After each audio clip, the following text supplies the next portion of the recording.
கனடாவின் Toronto Pearson விமான நிலையத்தில் விமானம் ஒன்று தலைகீழாக கவிழ்ந்து விபத்துக்குள்ளாகியுள்ளது. இந்த விபத்தில் சுமார் 18 பேர் காயமடைந்து வைத்தியசாலையில் அனுமதிக்கப்பட்டுள்ளனர். இதில் ஒரு சிறுமி மற்றும் 2 பெரியவர்கள் படுகாயமடைந்துள்ளதாக அதிகாரிகள் தெரிவித்துள்ளனர். பியர்சன் விமான நிலையத்தின் ஓடுபாதையில் தரையிறங்கிய போது விமானம் தலைகீழாக கவிழ்ந்தது. விமான நிலைய பகுதிகளில் பலத்த காற்று வீசியதாகவும் கடுமையான பனிப்பொழிவு நிலைமை காணப்பட்டதாகவும் தெரிவிக்கப்படுகிறது.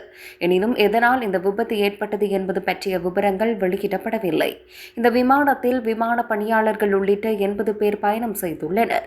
இதில் 20 கனேடிய பிரஜைகளும் பயணித்துள்ளதாக அதிகாரிகள் கூறியுள்ளனர்.